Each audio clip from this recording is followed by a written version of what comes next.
You ask Tiger to solve. This deals with linear equations with one unknown. The final result is x equals 1/3. Let's solve it step by step. Group all constants on the right side of the equation. Add 4 to both sides. Simplify the arithmetic.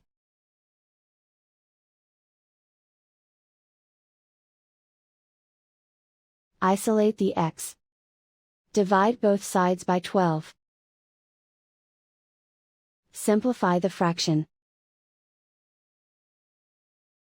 Find the greatest common factor of the numerator and denominator.